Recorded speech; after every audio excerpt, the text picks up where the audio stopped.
Handa na po ang pamilya Estrada sa posibleng paglabas ng arrest warrant laban kay Senador Jinggoy Estrada ngayong pagpapasyahan na ng Sandigan Bayan anumang oras kung may probable cause ang kaso. At mula sa bahay ng mga Estrada sa San Juan, may live report ang ating kasamang si Connie Sison. Connie?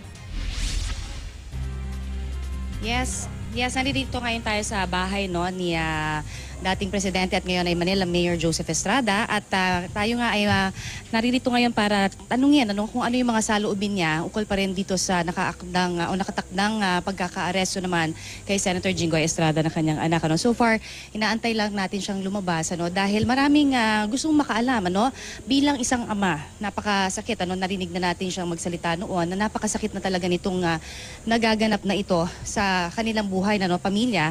This is another crisis na kailangang pagdaanan. So, in other words, talagang napakabigat.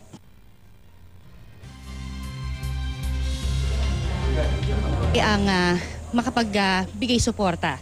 No less than support, syempre sa kanyang pinakamamahal na anak ni Senator Jinggoy Estrada.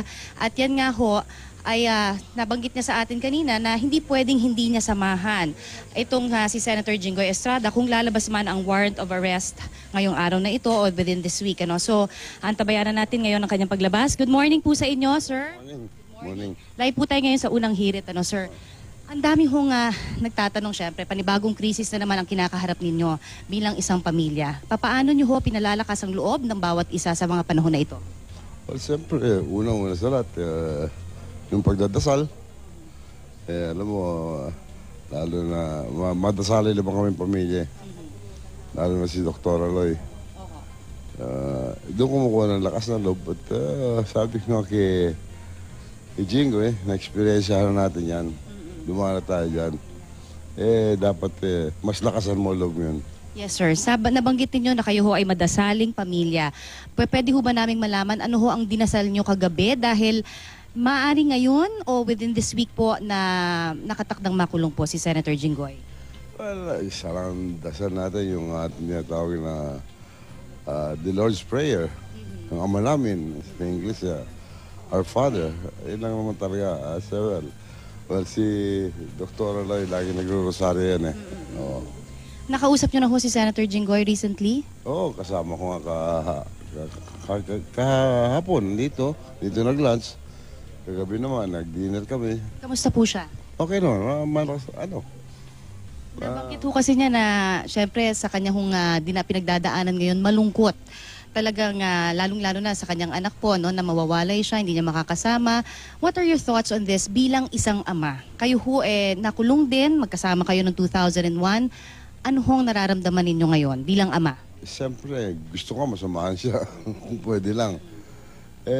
Na-experience na namin dalawa yun At napatunayan nung 2 taon at kalahating nasayang sa kanya, ay napatunayan wala siyang kasalanan. Ako naman, 6 na buwan ako nakulong, wala rin napatunayan na nagnakaw ko ng panalapi sa kaba ng bayan o ng bansa. Ayun na, kita lang nila yung wedding money na pinalagay ko naman doon sa Muslim Scholarship Foundation. Hindi rin ako nagbenepisyo.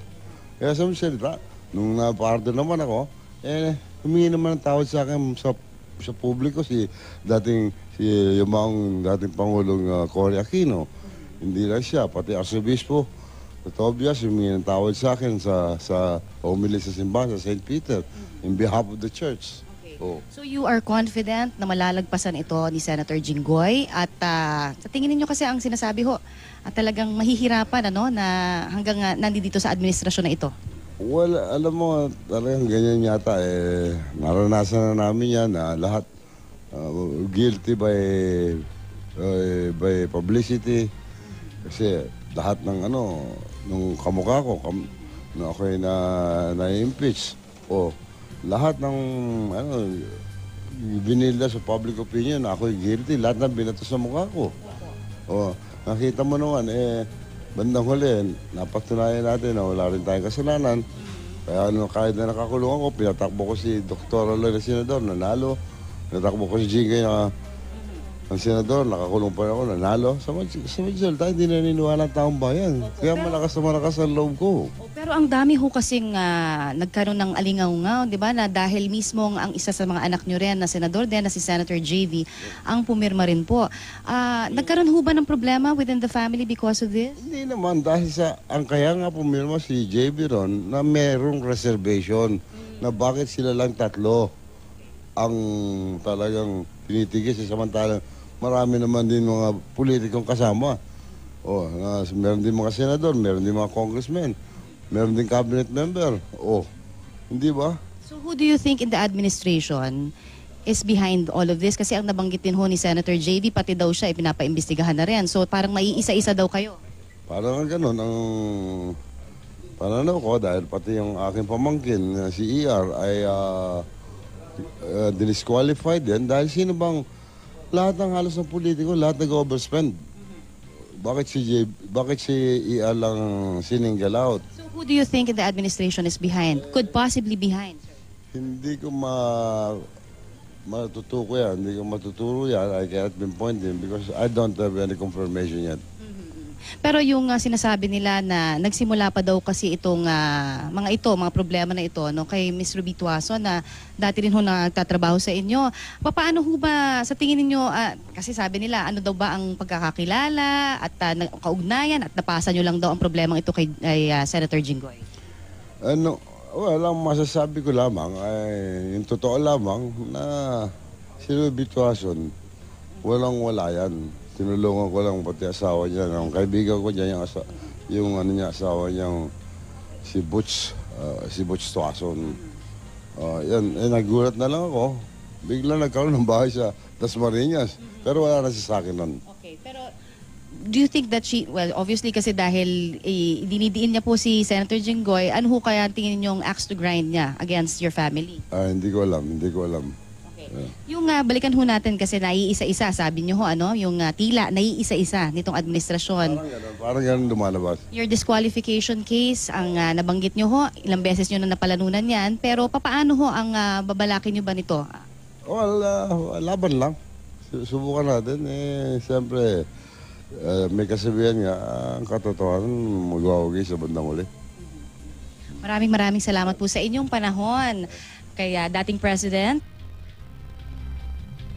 maraming salamat, sir. Maraming salamat din. Kamusta na nakiigan? Salamat po. At sa ating mga kababayan, maraming salamat po. Maraming salamat, sir. Thank you. Balik muna sa inyo, Igan, at yan ang pinakahuling kaganapan naman sa atin dyan. Dito sa may K Street, sa North Green Hills, sa tahanan mismo ni Manila Mayor Joseph Estrada. Maraming salamat, Connie Siso.